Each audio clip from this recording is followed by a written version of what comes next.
யாருன்னு மட்டும் சொன்னா தொண்டு தொண்டா வெட்டிடுறோம். டேய், ஜெனரேட்டர் போடுங்கடா.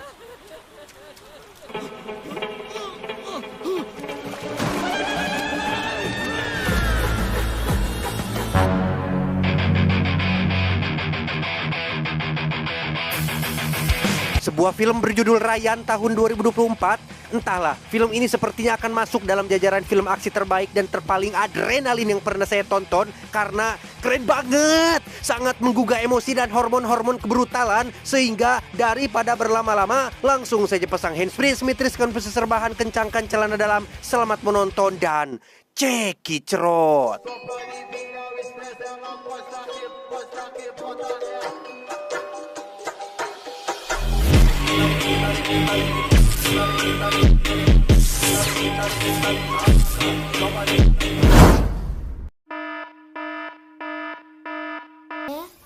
என்னையும் இவனையும் ஒன்னையும் பெக்கும்போது ஒன்னாகாத அம்மாக்கு இப்பவும் ஒன்னாகாது. Berlatar di sebuah kampung kecil tepat saat seorang ibu sedang melahirkan anak keempatnya, kisah akan berfokus pada anak tertua si ibu yang bernama Ryan.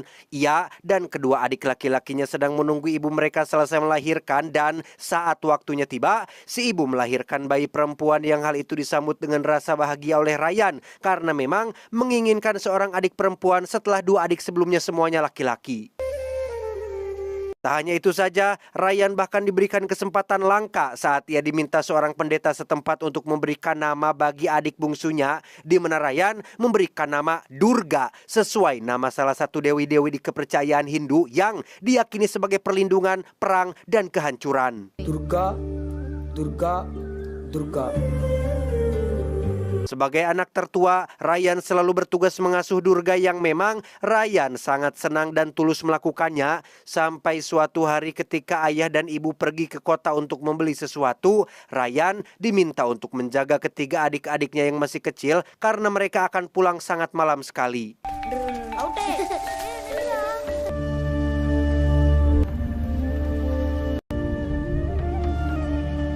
2 hari berlalu, Ryan terus menunggu kepulangan orang tuanya dengan tetap menjaga dan merawat ketiga adiknya dengan baik, di mana Ryan yang mulai khawatir pun memutuskan untuk pergi menemui si pendeta dengan membawa serta ketiga adiknya tepat saat sedang turun hujan. Pendeta menyuruh Ryan dan adik-adiknya tidur saja, sementara ia akan mencoba mencari kabar pada beberapa orang yang sering ke kota untuk memastikan di mana ibu dan si bapak berada. Yang ketika sudah pagi, Ryan tak sengaja terbangun setelah mendengar suara si pendeta yang sedang ngobrol dengan seseorang di luar, yang ternyata si pendeta berniat menjual Durga, adik bungsunya Ryan, seharga kalau dirupiahkan sekitar 1,5 juta rupiah kepada seseorang yang sedang membutuhkan bayi perempuan. Entah kemana orang tua mereka, apakah masih hidup atau tidak, entahlah. Yang pasti Ryan akan selalu melindungi adik-adik kecilnya, sehingga ketika si pendeta berniat membawa Durga, Ryan dengan insting seorang kakak pun langsung mengambil sebilah parang dan menghantamnya hingga si pendeta meninggal dunia. Ryan berniat membawa adik-adiknya pergi ke kota. Ia dengan otak cerdasnya pun meletakkan beberapa ranting pohon besar di tengah jalan untuk membuat sebuah truk berhenti agar bisa naik secara diam-diam dan pergi dari kampung sialan ini. Dan inilah Ryan.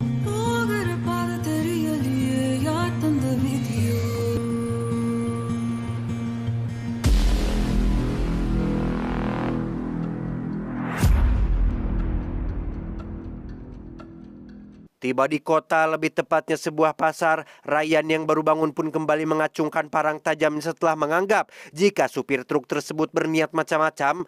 Kebetulan di situ juga ada seorang pengepul sayur-sayuran bernama Sekar yang merasa jika ada sesuatu yang menarik dalam diri seorang Ryan dan memutuskan untuk menjadikannya sebagai teman. Sekar pun bertanya, bagaimana kau dan adik-adikmu akan bertahan hidup? Ryan pun menjawab, tadi aku melihat 2 anjing di pasar ini, makan dan tidur di tempat ini. Jika hewan tidak berakal saja bisa bertahan hidup, kenapa aku tidak? Cukup berikan pekerjaan, dan aku dan adik-adikku tidak akan pernah merepotkanmu. Dengan Dengan bantuan Sekar, Ryan pun mulai bekerja serabutan. Apapun ia kerjakan, tidak pernah sekalipun mengeluh. Bahkan dengan upahnya yang pas-pasan, Ryan bisa memanage dengan sangat baik ketika ia mendatangi seorang nenek penjual susu dan roti untuk membuat sebuah kesepakatan bahwa ia akan membayar si nenek per bulan untuk menyisihkan sedikit susu dan roti sisa agar adik-adiknya bisa tetap mengkonsumsi makanan bergizi. கொஞ்சோண்டு பாலும் வேணும். Selesai dengan masalah perut, Ryan kini membuat kesepakatan dengan Sekar agar memotong separuh dari upahnya asalkan Sekar mau mencarikannya tempat tinggal yang layak untuk ia dan adik-adiknya bisa tidur aman. Yang setelah Sekar sepakat dan Ryan kembali pergi bekerja, salah satu orang pasar pun berkata, நான் சாதாரண ஆள் இல்லைண்ணா அவன் வச்சு செய்ய போறான் அதுக்குள்ள அவங்களோட ஃப்ரெண்ட் ஆகிக்குவோம் சார்ண்ணா 20 tahun kemudian, kini Sekar sudah tua dan beruban. Saat ini ia sedang melakukan pertemuan dengan seorang pembisnis yang berniat menguasai semua pedagang UMKM di kampung ini, termasuk tempat jualan Ryan dan dua adiknya yang ternyata sekarang menjadi seorang penjual makanan. Sekar yang menjadi orang terdekat mereka pun tahu betul jika Ryan tidak akan pernah menjual lapaknya, di mana Sekar juga memperingatkan si pebisnis untuk jangan pernah mau berurusan dengan tiga bersaudara tersebut karena sudah banyak sekali cerita tentang mereka yang akan melakukan tindakan apapun kepada orang lain yang mengganggu ketentramannya. Nah, Segarna. Nightlang hotel poinnya. Dan ya, muncullah Mutu, adik pertama Ryan yang dikenal sering bersikap arogan, sehingga ketika si pebisnis tidak memperdulikan peringatan Sekar, ia pun harus merasakan akibatnya ketika sebuah botol mendarat tepat di bebatok hulunya.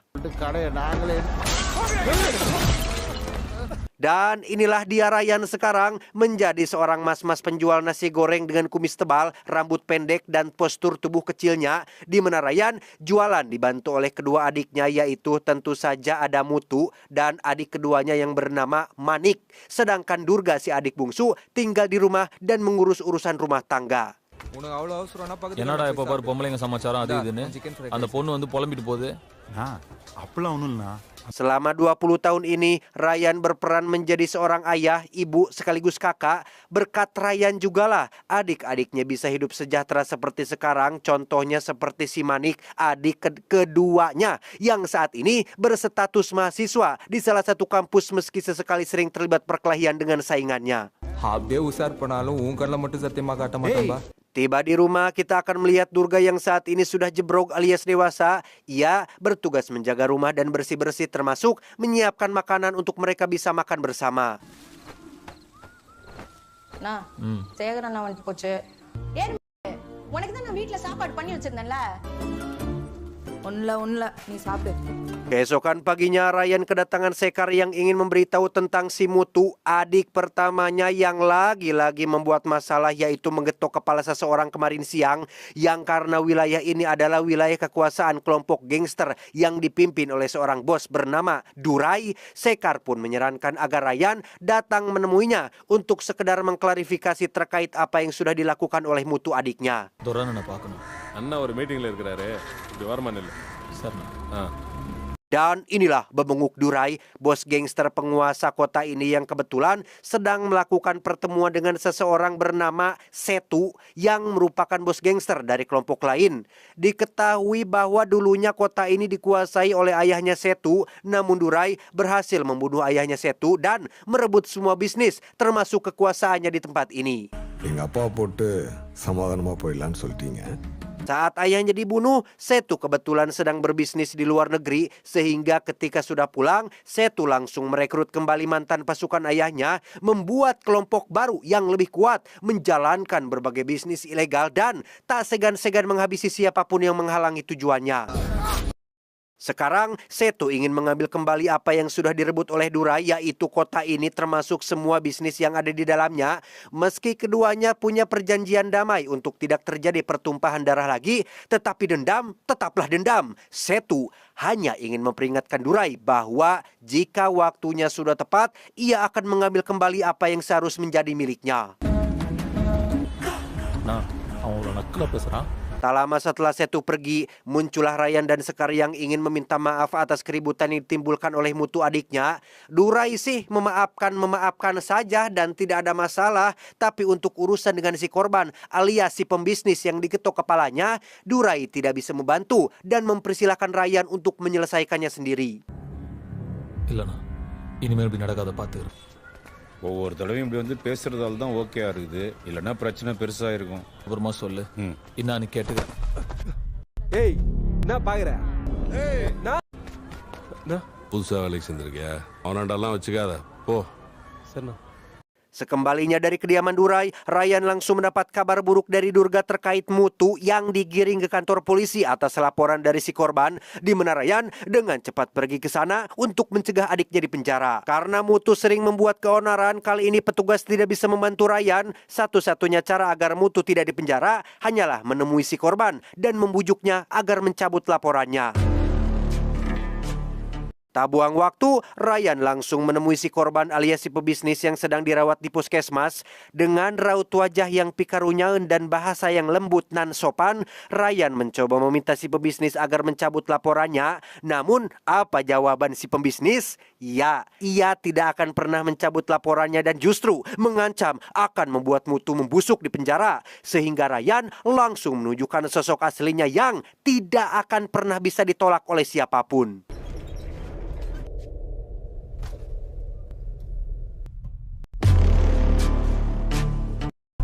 அவன் உள்ள இருக்க மாட்டான். இங்கேருந்து நான் ஸ்டேஷன் போகிற வரைக்கும் அவனுக்கு time.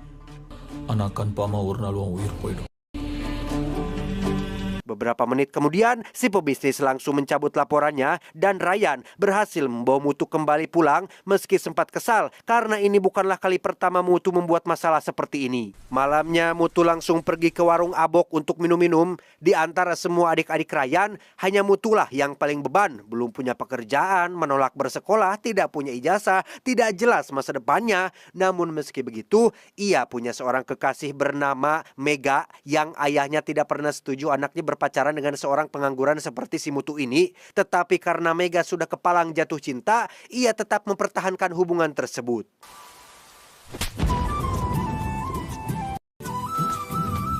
Beralih ke Manik alias adik keduanya Ryan yang sengaja dibiayai kuliah agar punya masa depan cerah. Ternyata tak jauh beda dengan Mutu, Manik juga sering terlibat masalah di kampus tatkala ia mulai mencalonkan diri sebagai ketua BEM atau Presma alias Presiden Mahasiswa. Alih-alih fokus belajar, akhir-akhir ini Manik justru malah lebih sibuk melakukan kampanye dan tidak jarang terlibat keributan dengan calon kandidat lain yang merupakan anak orang kaya yang sempat melibatkan polisi untuk mengancam Manik agar mundur dari pencalonan. நீ என்ன பண்ற? நாளைக்கு நேரா காலேஜுக்கு வந்து வாபஸ் வாங்கணும்னா வாபஸ் வாங்கணும். அதை விட்டுட்டு வாய் பேசக்கூடாது. வந்தமா படிச்சமா. Sama seperti Mutu, ketika Manik tak mampu menyelesaikan masalahnya sendiri, ia sudah pasti mengadu kepada siapa lagi kalau bukan Ryan, kakak tertuanya. Namun alih-alih membantunya, Ryan justru malah menyuruh Manik untuk mundur saja dari percalonan. Karena menurutnya itu hanya mendatangkan banyak masalah dan kemudorotan. Bukannya fokus belajar dan lulus dengan nilai bagus, Manik justru akan lebih sibuk dengan urusan politik dan Ryan tidak mau Manik adiknya terjun dalam dunia seperti itu. Di luar dari kehidupan Ryan dan lingkungan para gangster, kita akan diperkenalkan pada seorang komandan polisi yang mendapat tugas dari atas untuk membuat kota ini bersih dari preman, di mana si komandan punya rencana terselubung untuk mengadu domba kelompok Durai dan kelompok Setu, sehingga ia hanya tinggal duduk manis dan menyaksikan kedua kelompok itu saling bunuh satu sama lain. கொஞ்ச நாள் வேடிக்கை பார்க்க போறேன். Tak buang waktu, komandan langsung menjalankan rencananya dengan membayar beberapa orang untuk mencegat Setu dalam perjalanan, di mana Setu dan anak buah pun berhasil selamat karena para penyerang bukan orang yang profesional. Setelah selesai, para preman ini pun meminta bayaran kepada si komandan, tetapi Ya, si komandan yang seharusnya melindungi warga sipil pun malah menembak mereka semua. Ia mengaku terpaksa melakukan itu demi untuk melenyapkan saksi mata sekaligus menjaga kerahasiaan rencananya. Setu sendiri sangat murka dengan penyerangan tadi. Sesuai rencana si komandan, Setu dan ajudan pun mengira jika para penyerang itu adalah orang suruhan kelompoknya Durai, sehingga mereka akan mulai menyusun rencana untuk melakukan serangan balasan. It has started. Kembali ke Ryan yang sedang melakukan pertemuan dengan keluarga dari calon suaminya Durga, mereka sepakat untuk menikahkan keduanya. Namun ada satu hal yang perlu diselesaikan, yaitu terkait acara pernikahan yang ingin diselenggarakan secara meriah. Karena diketahui jika keluarga mempelai pria adalah keluarga dari kalangan terpandang, bahkan calon suaminya Durga sendiri adalah pegawai pemerintahan. Sesuai adat dan kebiasaan di sana, seluruh biaya pernikahan harus ditanggung oleh keluarga dari pihak perempuan, yang alhasil Ryan harus mengumpulkan uang yang cukup untuk menggelar pesta pernikahan tersebut.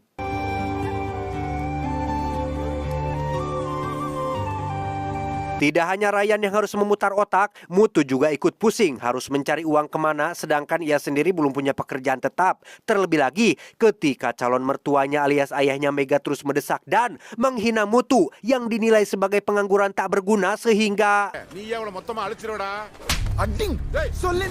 bukannya ikhtiar cari uang, Mutu malah nongkrong di warung abok dengan minum Homer sebagai solusinya tepat saat Mega datang memarahi Mutu atas perlakuan kasarnya kepada sang ayah tadi siang, sampai-sampai Mega menampar Mutu di depan semua orang. Secara kebetulan ada beberapa anak buah Durai yang juga nongkrong di sana ketawa ketiwi tepat saat Mutu baru saja ditampar, sehingga ketika dalam pengaruh alkohol, Mutu menjadi kehilangan akal sehatnya dan menuduh mereka semua sedang mentertawakannya. Dan ya, terjadi keributan antara Mutu dan anak buah Durai, di mana pihak lain juga ikut nimbrung dalam keributan tersebut, yang ternyata itu adalah orang-orang dari kelompoknya si Setu yang tadinya berniat membalas dendam, sehingga Mutu jelas berada di tempat dan waktu yang salah dan harus terikut terlibat dalam konflik serius ini. Pada akhirnya, Mutu menjadi satu-satunya orang yang masih hidup dari keributan tersebut, yang tak berapa lama muncullah si komandan yang datang untuk memastikan jika rencananya berhasil dengan sempurna, yaitu membuat kedua kubu saling bunuh satu sama lain. Sir is alive ambulance கூப்பிடுவா சார் போட்டோம் இவன் பொழைச்சா நம்ம நினைச்சது. Saat akan pergi itulah, si komandan tak sengaja melihat Mutu tergeletak di dekat pembuangan sampah. Ia pun memotretnya untuk dijadikan bukti dan mengira jika Mutu adalah salah satu orang dari kedua kelompok tersebut.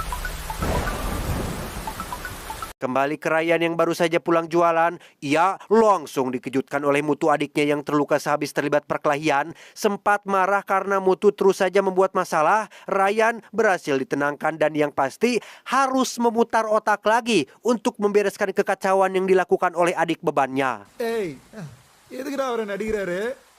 Tak lama muncullah panggilan telepon dari seseorang yang tiada lain adalah Durai, sang bos preman penguasa kota ini. Ternyata satu dari beberapa orang yang mati di warung abok tadi adalah anak lelakinya Durai yang sedang nongkrong bersama teman-temannya, di mana Durai sudah mendengar kabar jika Mutu ikut terlibat dalam keributan tersebut dan menjadi satu-satunya orang yang masih hidup. Dengan kata lain, Durai menganggap bahwa putranya telah dibunuh oleh Mutu, sehingga Ryan diminta untuk segera menyerahkan adiknya sebelum pagi, karena jika tidak, Durai mengancam akan mengerahkan seluruh bala pasukannya untuk mendatangi rumah Ryan dan menghabisi semua adik-adiknya.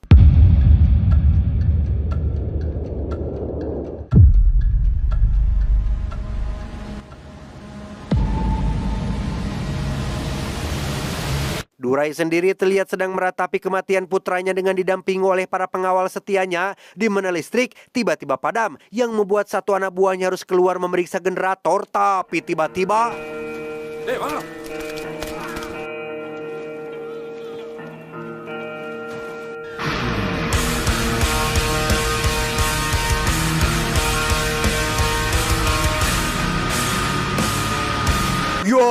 muncullah Ryan yang langsung menghajar semua pengawal, di mana Mutu dan Manik pun ikut membantu menghajar mereka semua dan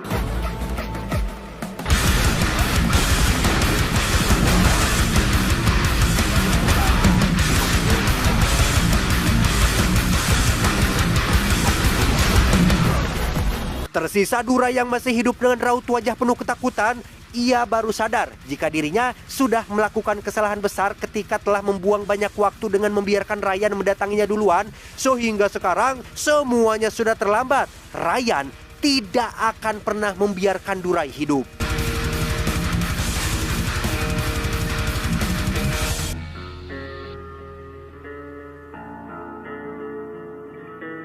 நீ மட்டும் என் ரத்தமா இல்லைனா